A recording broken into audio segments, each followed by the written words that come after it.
Do talk about sort of what it's going to mean to be a human when this is all. How do we find meaning in life if the AI could do your job better than you can? So I've had this conversation with various people about what it means to be human, and people say, well, you know, if AI is smarter than us, better than us at various things, won't that take the meaning out of your life, or some question along those lines? And I said, look, I consider myself to be a very good writer, but I know people who are much better writers than I am. You have a lot of kids. I have some kids. I have one who's actually soon to go into the workforce.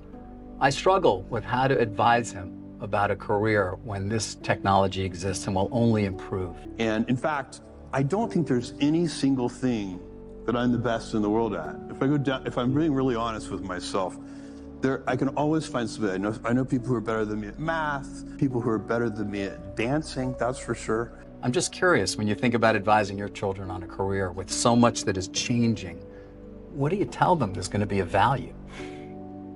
Well, that is a tough question to answer.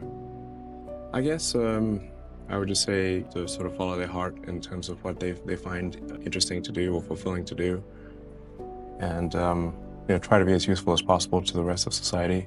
So, you know, like literally I go right down the line and I can always find somebody better.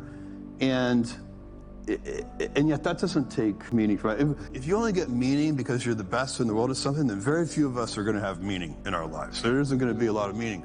And really your meaning is coming from your relationships, by uplifting people. So if you think about it, by the way, that uplifting can be very local. Do you think it's like if you're just uplifting your brother and sister, you're uplifting your kids, you're uplifting your friends and the people in your community, you're going to get meaning from that. If we do get to this magic genie situation where you can ask the AI for anything, and let's say it's even the benign scenario, let's say it's a benign scenario, how do we actually find fulfillment? You know, it's how do we find meaning in life if the AI could do your job better than you can? If I think about it too hard, it frankly can be dispiriting and demotivating, because I go through, I've put a lot of blood, sweat, and tears into building the companies, and then I'm like, wait, well, should I be doing this?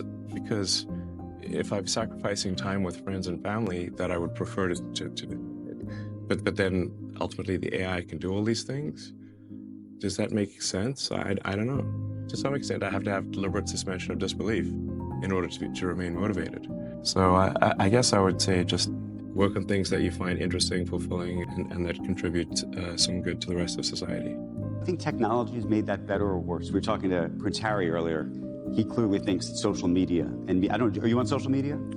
I am on social media sometimes, You say sometimes. Well, I am not addicted to social media. I go in and look, and I try to mine it for ideas sometimes, and it's a lot of work to find the little nuggets of where there are some. I follow a bunch of people who I think are really smart. If I can stay just on those, but invariably the algorithm captures my attention and takes me down a different path. Well, that's a great place to end. There's so much we didn't get to. I hope you'll give me another chance to sit down with you. But Elon, thank you for being so generous with your time. Elon was asked point blank, "Do you believe in God?" in this rare interview. Click here to watch it.